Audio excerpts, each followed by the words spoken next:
আমি দেখতে পাচ্ছি আমাদের সামনে চমৎকার অনেকগুলো প্রদীপ জ্বলে আছে। আমাদের জীবনে আমরা এটাকে কাজে লাগাতে চেষ্টা করব। দেশের বাইরে যারা পড়াশোনা করতে যেতে চায় বা যারা ক্যারিয়ারটা ওখানে সেট করতে চায়, আমরা তাদেরকে একে তো আপনাদেরকে গাইডেন্সটা দিয়ে থাকি। জাপানি ভাষা শেখা মানে কি বিশ্বে নিজের অবস্থান শক্ত করা। আমাদের সামনে চমৎকার অনেকগুলো প্রদীপ জ্বলে আছে, সেই প্রদীপগুলো আমাদের বাংলাদেশের প্রতিনিধিত্ব করবে, এটাই আমরা কামনা করি। সকলে কেমন আছেন?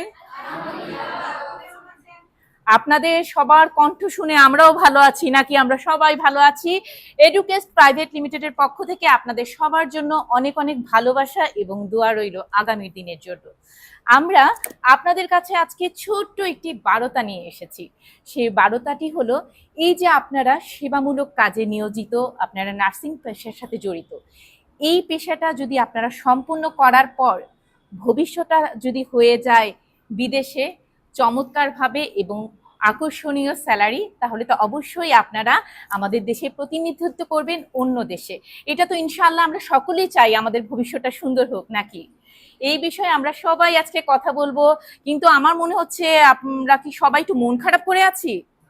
তাহলে সবাই মিলে একটু হাসি খুশি মনে আমাদেরকে গ্রহণ করুন। আমরা তো আপনাদের মেহমান, আপনাদের দরজায় এসেছি। এখন আমরা আজকের এই আয়োজনের শুরুতেই আমরা এমন একজন মানুষকে বক্তব্য দেওয়ার জন্য অনুরোধ করব, যাকে নিয়ে বলতে গেলে আসলে আদর্শের বাতিঘর। আমরা শিক্ষকদেরকে সেই আদর্শের বাতিঘর বলে থাকি। আমাদের মাঝে যিনি এখন ছোট্ট একটি বক্তব্য রাখবেন এবং শুভেচ্ছামূলক বক্তব্য, তিনি আর কেউ নন, আপনাদের vice principal Kamrun Nahar madam. Kamrun Nahar ম্যাডামের নামটি বলতে গেলেই বলতে হয় আসলে এই নামের সাথে চাঁদের সৌন্দর্যের একটি অর্থ মিলিয়ে আছে। ম্যাডাম, আমি আশা করি আসলেই তিনি সেভাবে চাঁদের মতো উজ্জ্বল, এবং আমরা সকলে সম্মানিত ব্যক্তির জন্য একটু করতালি দিয়ে দিই জোরে। আর মনে রাখতে হবে, হাত যদি থাকে খালি, হাতে হাতে দিতে হবে তালি, ঠিক আছে? ম্যাডাম, আপনাকে বিনীত অনুরোধ জানাচ্ছি এসে আমাদের মাঝে আপনার চমৎকার বক্তব্য উপস্থাপন করার জন্য। Thank you madam. অসংখ্য কেমন আছো মামনিরা? ভালো আছো সবাই আশা করি, তাই না? আমরা কি করি, এই যে শিক্ষা প্রতিষ্ঠানে আমরা প্রতিনিয়ত শিখতেছি, তাই না? যে আমরা বলি সবসময় যে if we try we can do better, তাই না? বেটার বেটার দেন বেটার। আমরা যে এই যে এটা যদি সীমাবদ্ধতা থাকে তাহলে আমরা এগিয়ে যেতে পারবো না। তাহলে আমরা এখন ওনাদের কাছ থেকে অনেক কিছু শিখবো, অনেক আশাব্যঞ্জক কথা ম্যাডাম বলে গেল। এটাকে প্রতিফলিত করতে হলে প্রতিনিয়ত আমাদের ধাপে ধাপে শিখতে হবে। কারণ আমরা যখন পাশ করে বের হব, তারপরে তো আরো অন্য ধাপ এগিয়ে আসবে আমাদের হাতছানি দিয়ে, তাই না? আমাদের নিতে আসবে।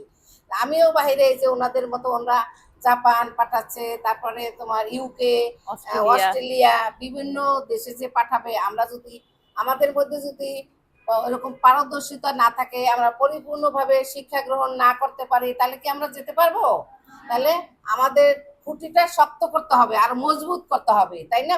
প্রতিনিয়ত এ থেকে আমাদের স্বাচ্ছন্দ্য বোধ জানাইতে হবে। এরা যে এত আগ্রহ করে আমাদের যেটুকু শিখাবে, আজকে যা বক্তব্য দিবে, এটা আমরা মনোযোগ সহকারে শুনবো, দেখবো, এবং এটাকে আমরা আমাদের মানে আমাদের জীবনে আমরা এটাকে কাজে লাগাতে চেষ্টা করব। অসংখ্য কৃতজ্ঞতা জানাচ্ছি জনাব কামরুন নাহারকে, এত চমৎকারভাবে এডুকেস্ট প্রাইভেট লিমিটেডকে আপন করে নিয়েছে, এবং আপনাদের কাছেও কৃতজ্ঞ আপনারা যে আমাদের কাছে কথা বলার সুযোগ দিয়েছেন। সাফল্যের কিন্তু কখনো লিফট হয় না, এটা মনে রাখতে হবে। সাফল্য থাকে সিঁড়ি, সেই সিঁড়ি দিয়ে বেয়ে উঠতে হবে। ওই আপুও বলেছে আমার সাথে ঠিক, আমার খুবই ভালো লাগছে যে সবাই আমার কথাগুলো শুনছে। তো এই সাফল্য সিঁড়িটা নিয়ে কিন্তু অপেক্ষা করছে এডুকেস্ট প্রাইভেট লিমিটেড পরিবার। আপনারা আপনাদের বিদেশের যাত্রার জন্য কিভাবে আপনাদের ভাষাগত দক্ষতা আনতে পারবেন এবং যাবার বিষয়ে সব রকম প্রসেস কিন্তু এডুকেস্ট প্রাইভেট লিমিটেড পরিবার আপনাদেরকে সহজীকরণ করে দিবে। এই সকল বিষয়ে আরো বলতে আপনাদের মাঝে এখন বক্তব্য রাখবেন। তো যেমনটা আপু আগেই শুরুতে বলে দিয়েছেন যে আজকে আমরা এডুকোয়েস্ট প্রাইভেট লিমিটেডের পক্ষ থেকে এসেছি। তো আমরা মূলত কেন এসেছি বা আপনাদের সাথে কেন কথা বলতেছি, এইটা একটু ক্লিয়ার করে বলে দেই। এডুকোয়েস্ট প্রাইভেট লিমিটেড মূলত লাস্ট 13 বছর ধরে আমরা স্কিল মাইগ্রেশন নিয়ে কাজ করি। এখন স্কিল মাইগ্রেশনে আমরা যে কাজটা করি সেটা হচ্ছে যে দেশের বাইরে দেশের বাইরে যারা পড়াশোনা করতে যেতে চায় বা যারা হচ্ছে ক্যারিয়ারটা ওখানে সেট করতে চায়, আমরা তাদেরকে একে তো আপনাদেরকে গাইডেন্সটা দিয়ে থাকি, যে কনসালটেন্সিটা দিয়ে থাকি, একই সাথে আপনি যখন গাইডেন্সটা নিয়ে নিচ্ছেন, নেওয়ার পরে আপনি এরপরে প্রসেসটা যদি আমাদের থ্রু করতে চান, যে না এখন আমরা প্রসেসিংটাও করতে চাচ্ছি, কিভাবে কোথায় অ্যাপ্লাই করলে বা কোন ডকুমেন্টেশনগুলো সাবমিট করলে আমাদের জন্য ভালো হয়, সেই প্রসেসিংটাতেও আমরা হচ্ছে আপনাদেরকে থরলি গাইড করে থাকি। এখন চলে আসি যে আপনাদের সাথে এখানে কেন আসা। মূলত আপনারা যেই সেক্টরে আছেন বা আপনারা যেই সাবজেক্টে পড়াশোনা করছেন, কেয়ার গিভিং বা নার্সিং বা মিডওয়াইফ, এটার ডিমান্ড সর্বোচ্চ হবে। এখন দেশে তো আমাদের ডিমান্ড আছেই, কিন্তু দেশের বাইরে কিন্তু আরো বেশি এটার ডিমান্ড আছে। এবং দেশের বাইরে শুধু ডিমান্ড আছে যে তা না, এটার কিন্তু পে স্কেলটাও অনেক। এখন আমরা কিন্তু জানি যে যেই জবের ডিমান্ড বেশি ওই জবের কিন্তু পে স্কেলটাও বেশি। সো ওই জায়গাতে আমাদের কথা হচ্ছে যে আপনি যেহেতু এই সেক্টরে পড়াশোনা করছেন, আপনি তো অবভিয়াসলি, আমরা সবাই কেন এতদূর পড়াশোনা করতেছি, আমরা করতেছি যাতে আমাদের ক্যারিয়ারটা আমরা সিমিলার সেক্টরে ডেভেলপ করতে। আমরা চাচ্ছি যে আপনারা যেহেতু স্কিলড হচ্ছেন, আপনাদের গণ্ডিটা কেন শুধু দেশে থাকে, আপনারা ওই সুযোগটা নেবেন না কেন? আমাদের কাজ হচ্ছে সুযোগটা আপনাদের সামনে প্রপারলি প্রেজেন্ট করা, এরপরে সুযোগটা আপনারা নিবেন কি নিবেন না, that is up to you, আপনাদের কোর্টে বল চলে যাবে। তো এরপরে আসে যে আপনারা যখন যাচ্ছেন, ধরেন আপনারা মডার্ন যে হেলথ কেয়ার গুলো আছে সেগুলোর সাথে আপনাদের একটা এক্সপোজার হবে, যে আচ্ছা যত অ্যাডভান্স টেকনোলজি আছে আপনারা ওইগুলা শিখতে পারবেন, জানতে পারবেন, এবং ওইগুলা জিএফটি এই দুইটা ল্যাঙ্গুয়েজ কভার করছি, এবং ওইটার যে বেসিক লেভেলটা N5টা আমরা প্রোভাইড করি, এবং এরপরে যে ইন্টারমিডিয়েট লেভেলটা আছে N4, তার মানে আপনি N5 পাস আউট করার পরে N4 যেটা, N4 এরও ট্রেনিং আমরা দিয়ে থাকি। এবং একই সাথে ওই যে স্কিল টেস্টের কথা বললাম, স্কিল টেস্টেরও কিন্তু আমরা ট্রেনিং দিয়ে থাকি। তার মানে আপনি যদি আপনার মাথায় থাকে যে না আমি জাপানে গিয়ে নার্সিংটা আসলে জব হিসেবে পার্সিউ করতে যাচ্ছি, আপনি আমাদের এখানে আসলে একই সাথে আপনার ফুল স্কিলটা আমরা ডেভেলপ করে দিতে পারবো। এরপরে এই যে নার্সিং স্কিল অ্যাসেসমেন্ট যেটা, এটা কিন্তু হচ্ছে ওই যে আপনার টেস্টটা পাস করা, আপনি যদি টেস্টটা পাস করেন আপনার স্কিল অ্যাসেসমেন্টটা কমপ্লিট হয়ে যাবে।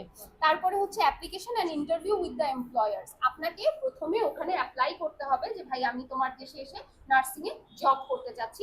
তখন এমপ্লয়ার যারা আছে তারা, যেই কোম্পানি আপনাকে নিবে সেই কোম্পানি আপনার একটা ইন্টারভিউ নেবে, এবং মজার বিষয় হচ্ছে সেই ইন্টারভিউর প্রিপারেশনটাও আমরা আপনাকে করিয়ে দিব। এবং নট অনলি ইন্টারভিউর প্রিপারেশনটা, অনেক সময় দেখা যায় যে ইন্টারভিউটা যখন হচ্ছে আপনার সাথে একজন জাপানিজ ল্যাঙ্গুয়েজের ট্রেনার আপনার পাশেই বসে থাকবে, যাতে আপনাদেরকে ওই যে মোটিভেটেড করার জন্য। অনেক সময় দেখা যায় যে পরীক্ষার আগে কি হয়, আমরা অনেক নামাজ কালামের পরিমাণটা বেড়ে যায়, এটা কিন্তু হ্যাঁ অবভিয়াসলি আল্লাহ আমাদের উপর সহায়ক, বাট তারপরেও দেখা যায় কি আপনি যদি সকালে পরীক্ষা দিতে যাওয়ার আগে একটু নামাজটা পড়ে আসেন, একটু না আমরা মোটিভেটেড ফিল করি যে না আল্লাহ সহায় আছে।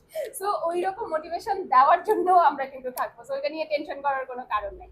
এরপরে ভিসার যে অ্যাপ্লিকেশনটা, এখন ধরেন আপনার ইন্টারভিউ হয়ে গেল, জব অফার হয়ে গেল, এরপরে তো ভিসার পার্টটা থাকে। সো ওই ভিসার যে অ্যাসিস্ট্যান্সটা সেটাও এই রিকোয়েস্ট আপনাদেরকে থরলি, যেখানে যে ডকুমেন্টেশন অ্যাটাচমেন্ট করানো লাগবে বা যে জায়গায় যেতে হবে ওই সাপোর্টটাও আমরা দিয়ে থাকি। এবং এরপরে চলে আসে প্রি ডিপার্চার ওরিয়েন্টেশন, তার মানে আপনার ভিসাও হয়ে গেছে, এখন যাওয়া লাগবে, ভাই ওইটাও আমরা কোথা থেকে শপিং করলে আপনার একটু কমে খরচ হবে সেটাও আমরা আপনাকে বলে দিব। সো টেনশন করার কিছু নাই, আপনাকে একেবারে যখন আপনার মাথায় চিন্তাটা আসবে যে বাবা আমি দেশের বাইরে যাব, তখন থেকে নিয়ে একদম আপনার প্লেনে ওঠা পর্যন্ত আমরা আপনাকে ব্যাকআপটা দিয়ে, দেখেন আপনি দেশের বাইরে যেখানেই নার্সিং জব সিকিউর করতে যাবেন আপনার কিন্তু মোর অর লেস প্রসেসিংটা সেম। আমার ল্যাঙ্গুয়েজ লাগবে, আমার স্কিল টেস্ট পাস করতে হবে, ওদের দেশের যেই সরকারি যে রেজিস্ট্রেশনটা আছে ওখানে রেজিস্টার্ড হতে হবে, এই বেসিক স্টেপগুলো হচ্ছে এইটা। এখন কোনো দেশে জাপানে গেলে জাপানিজ ল্যাঙ্গুয়েজ লাগতেছে, কোরিয়ায় গেলে কোরিয়ান ল্যাঙ্গুয়েজ লাগতেছে, আর যদি ইংলিশ স্পিকিং কান্ট্রিতে যাচ্ছেন আপনার ইংলিশ ল্যাঙ্গুয়েজটা লাগতেছে। সো অস্ট্রেলিয়াতেও it's very much the same, যে আপনারা বিভিন্ন হসপিটাল, বিভিন্ন নার্সিং ইনস্টিটিউট এবং বিভিন্ন কেয়ার গিভিং সেন্টারে কাজ করতে পারবেন। এবং এখানের যে রেজিস্ট্রেশনটা সেটা হচ্ছে AHPRA, এইটাও অস্ট্রেলিয়ার যে হেলথ প্র্যাকটিশনারি রেগুলেশন এজেন্সি আছে ওখানে আপনাকে রেজিস্টার্ড হতে হবে। তারপরে হচ্ছে আমাদের ইংলিশ প্রফিসিয়েন্সিটা ওই যে ঘুরে ফিরে ম্যান্ডেটরি লাগতেছেই। আইএলসটা আপনি করতে পারেন, যেহেতু আইএলস এর ক্রেডিবিলিটি সব থেকে বেশি। আবার আপনারা পিটিইও করতে পারেন, কারণ পিটিই পিয়ারসন টেস্ট যেটা, এটা হচ্ছে অস্ট্রেলিয়ান অ্যাক্রেডিটেড টেস্ট। সো পিটিইর অ্যাকসেপ্টেন্সটা ওইখানে হিউজলি আছে, আর পিটিইটা আইএলস থেকে একটু সোজা, সো ওইটাও আপনারা করতে পারেন। আমি এখন আমন্ত্রণ জানাচ্ছি আমাদের সেই প্রিয় মুখ মিস্টার SM কামরুজ্জামান, জাপানি ল্যাঙ্গুয়েজ অ্যান্ড কালচার এক্সপার্ট। সবাই একটু করতালি দিয়ে ভাইয়াকে আমরা সাধুবাদ জানাবো। ক্ষেত্রে একটা অবস্থান করছে জাপান। প্রথম আছে গিয়ে আমেরিকা, তারপরে চায়না, তারপরে জাপান। তো আমি সেই জাপানি ভাষাটা শিখবো না? সেই দেশের জাপানিজ ভাষাটা জানলে আমার কেন?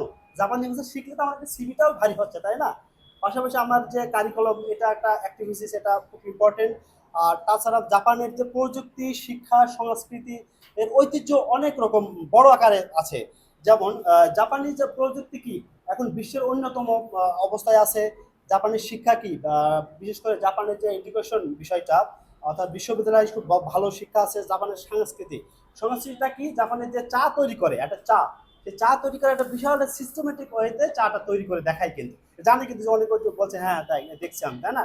ইউটিউবে দেখা যায় যে জাপানের চাটা কিভাবে পরিবেশন করতেছে। জাপানের কাঁচা মাছ যে একটা খাওয়া যায়, কাঁচা মাছকে আমরা কল্পনা করতে পারি যে খাওয়া যায়, কিন্তু সেখানে কাঁচা মাছটাও খাওয়া যায়। এমন ভাবে সুন্দর একটা সিস্টেম করে দেখা দিচ্ছে যে কাঁচা মাছটাও খাওয়া যায়। সেটা আমি খেয়েছি, অন্যরকমের টেস্ট। তারপর হচ্ছে গিয়ে জাপানি ভাষা জানা থাকলে বিভিন্ন মানের সুযোগ আসতে পারে। যেমন আরো কি আসতে পারে, পড়াশোনার সুযোগ। পড়াশোনার সুযোগটা কি, আমি যদি জাপানি ভাষার যে N5 একটা কোর্স আছে, যে একটা আমি কোর্সটা আমি জানা বলবো শেষে, এই N5 কোর্সটা যদি শেষ করা যায় তাহলে জাপানের স্কলারশিপ পাওয়া যায়।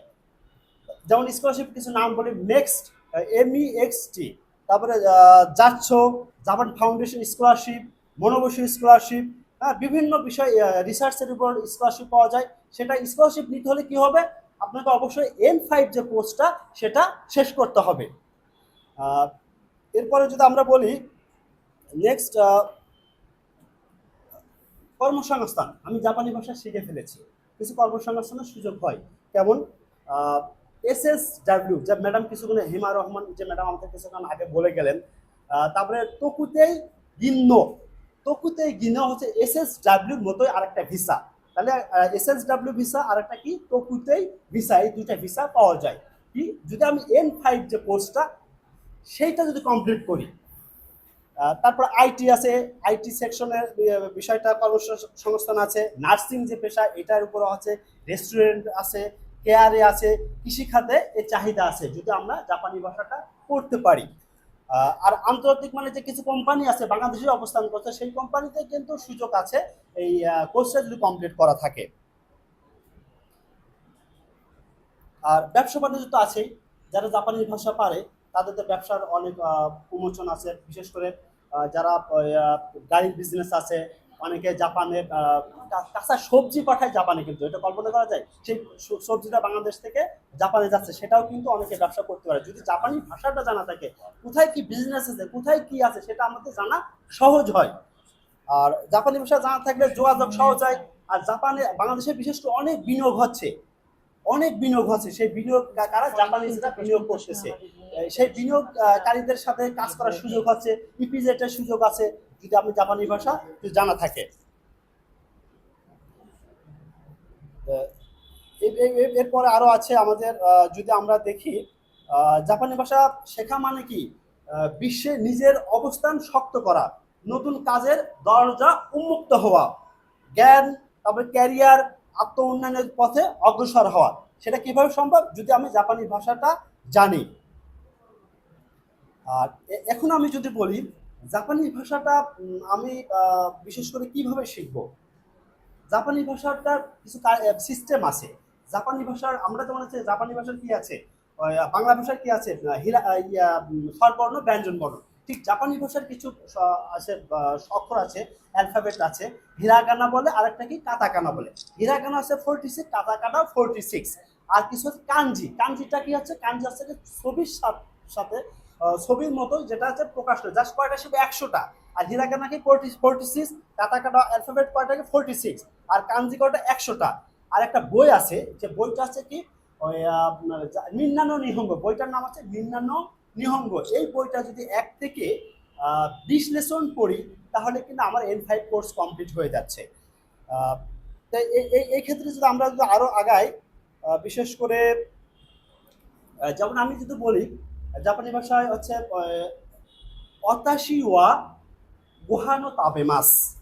অতাশি ওয়া মানে আমি, অতাশি মানে আমি, সবাই বলো অতাশি মানে আমি। আর গোহান মানে ভাত, গোহান গোহান ভাত। আর তাবে মাছ মানে খাই, তাবে মাছ তাবে মাস, তাহলে ওয়াতাশি ওয়া গুহানো তাবে মাস, মানে ওয়াতাশি ওয়া গুহানো তাবে মাস মানে আমি ভাত খাই। আমির আমির আমির জাপানিজটা কি ওয়াতাশি ওয়া, গুহানের জাপানিজটা কি মানে ভাতের জাপানিজটা কি গুহান, আর আর খায়ের জাপানিজটা কি তাবে মাস। জাস্ট খালি বাংলার অর্থটা যদি আমরা জানি তাহলেই কিন্তু হয়ে যাচ্ছে। আর জাপানি ভাষার সাথে বাংলা ভাষার একটা সুন্দর একটা মিল আছে। জাপানি ভাষায় ভাতটা বসে শেষে, বাংলা ভাষার ভাতটা বসে কোথায়? শেষে। খাই, ওয়াতাশি ওয়া গুহানো তাবে মাস, তাবে মাস হচ্ছে ভাত, আর খাই হচ্ছে ভাত। ঠিক জাপানি ভাষার সাথে বাংলা ভাষার একটা সুন্দর একটা মিল আছে। এই জন্য আমি বলি জাপানি ভাষা খুব সহজ ভাষা। ম্যাডাম বলে গেছে কঠিন, আসলে কঠিন না। আমি এক্সপার্ট হিসেবে বলবো জাপানি ভাষা খুব সহজ।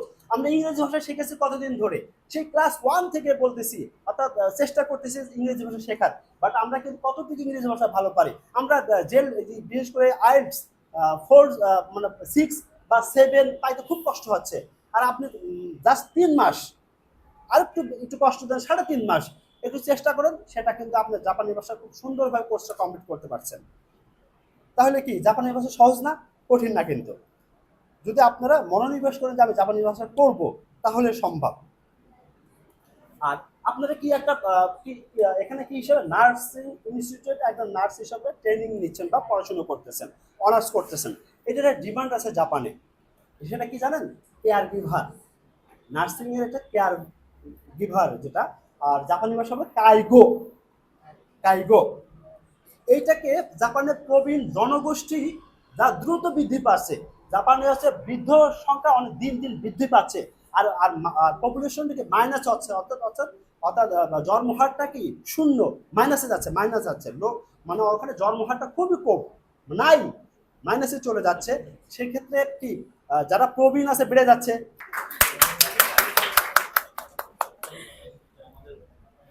অসংখ্য ধন্যবাদ।